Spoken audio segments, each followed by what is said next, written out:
Becoming rich is like a game, and in order to succeed, you must know the rules. In fact, the better you understand and use the rules in your favor, the faster you will become ridiculously wealthy. Therefore, in this video, I will share with you the 7 rules of money. And if you're new to the channel, then hit the subscribe button below for more life-changing content.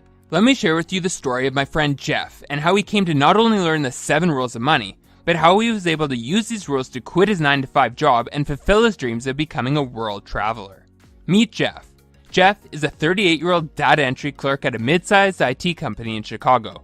Or, at least he was until a few weeks ago when he gave in his letter of resignation. Rewind 10 years and Jeff was punching the clock at this IT company day in and day out. Every morning, he would dread having to go into work and counted down the days until he could retire. Sadly, Jeff wasn't the best with his money, so being able to retire at any age seemed like a stretch. One day, Jeff went into work and was introduced to a new colleague named Steve.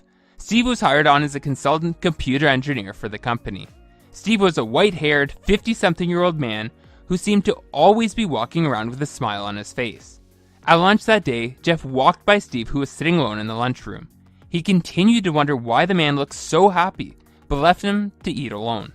Every single day that week, Jeff watched as Steve ate his lunch with a huge grin on his face. Finally, he decided to ask Steve what he was so happy about. Jeff sat down and reintroduced himself to Steve and mentioned that he was perplexed as to why he was constantly smiling.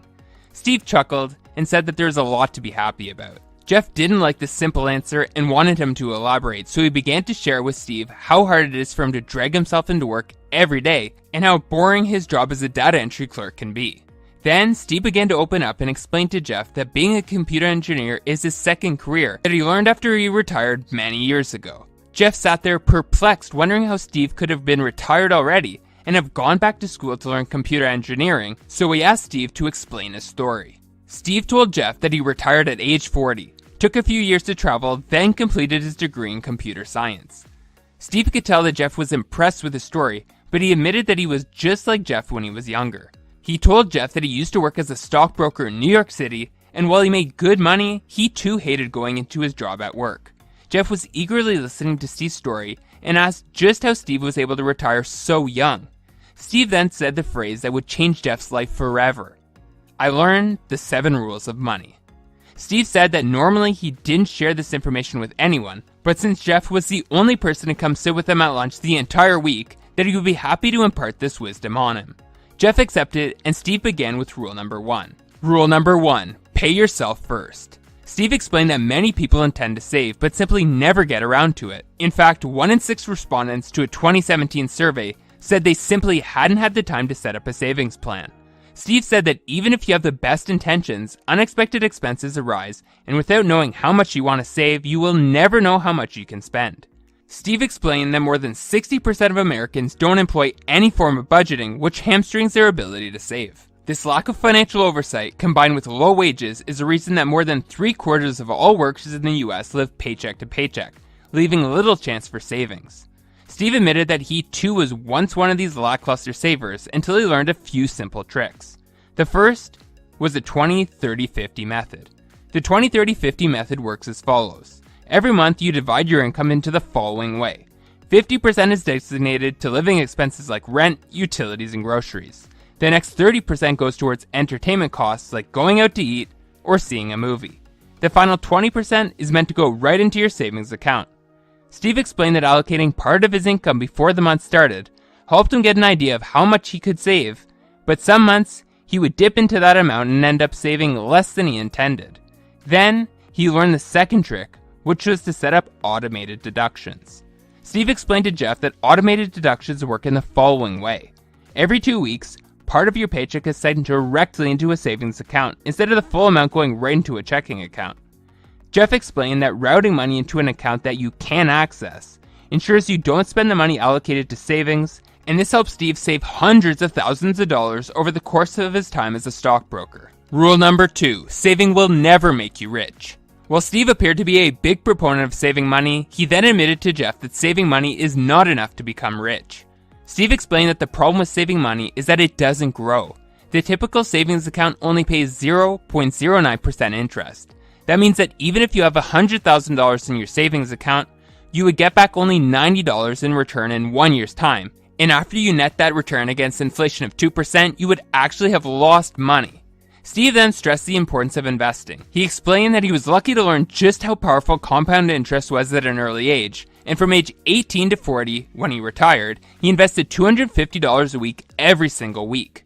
During that 22-year span, he received an average return of 10%, which at age 40 left him with over $1 million, of which $750,000 was compound interest that he had earned. In fact, it is the same lump sum of money that Steve continues to live off many years later, but this is only possible because of his wise spending ways. Rule number 3, you must live below your means. Steve explained that this rule may seem obvious, but still millions of people have a hard time following this rule. You see, we live in a materialistic world where many people are more worried about getting the new iPhone than saving for retirement, and these types of short-sighted decisions often have people spending much more than they earn. The truth is that if you ever want to achieve financial freedom, then you must spend less than you earn and put away the difference. By putting away this money, you give yourself so many advantages that having money in the bank provides. Firstly, having a lump sum of money set aside can give you the peace of mind that you can weather any financial challenge that comes your way. Moreover, you can use that money to start a business, which could double or triple your income once your company becomes profitable. Better yet, if you invest that money wisely and build up enough of a financial nest egg, you can give in your 2 weeks notice at work and retire early just like Steve did. Rule number 4, you must have emergency funds. Steve explained that one of the least exciting but more important aspects of your financial health is having an emergency fund set up. Steve stressed to Jeff that if he did not have a cash emergency fund set up, that he must make the establishment of one a top priority.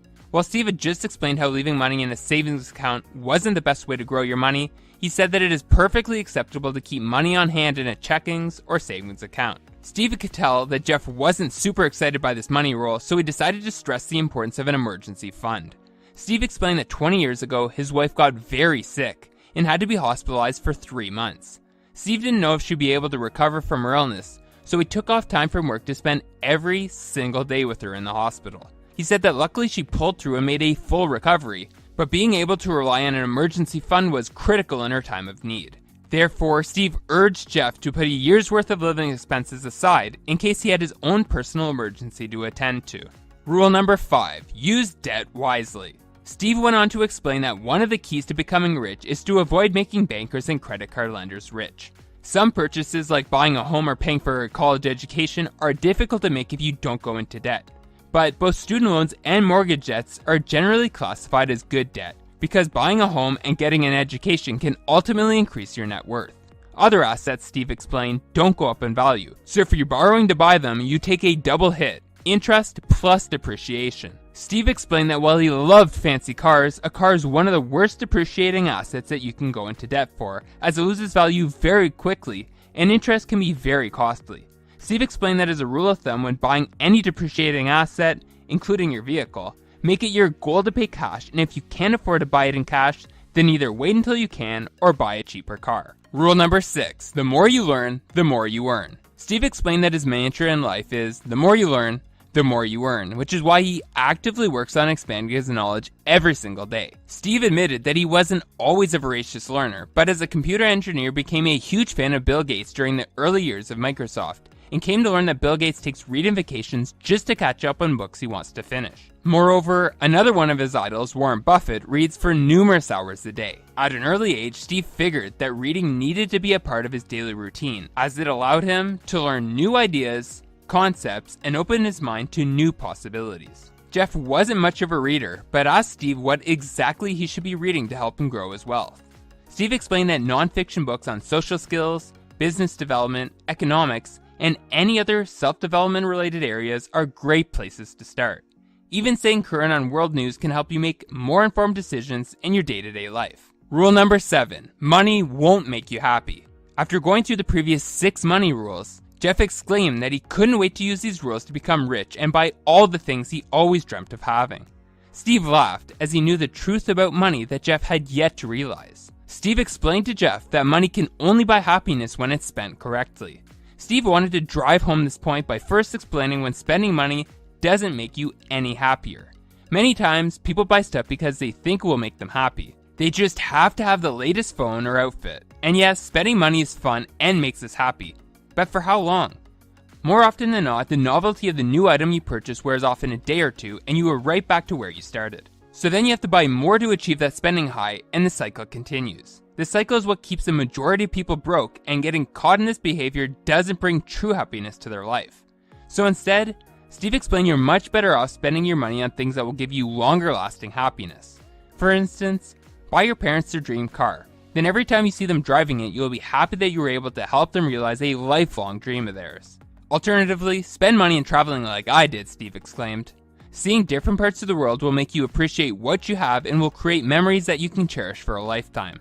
Therefore, money can buy you happiness, but only when spent correctly. Jeff walked away from that lunch table a changed man. From that point forward, he promised himself that he would use the 7 rules of money to become financially independent and quit his job to fulfill his dream of traveling the world. Well, it didn't happen overnight. A decade later, on a sunny Tuesday morning, Jeff walked into his boss's office, pulled out an envelope, and handed in his 2-week notice, or what he called his ticket to freedom.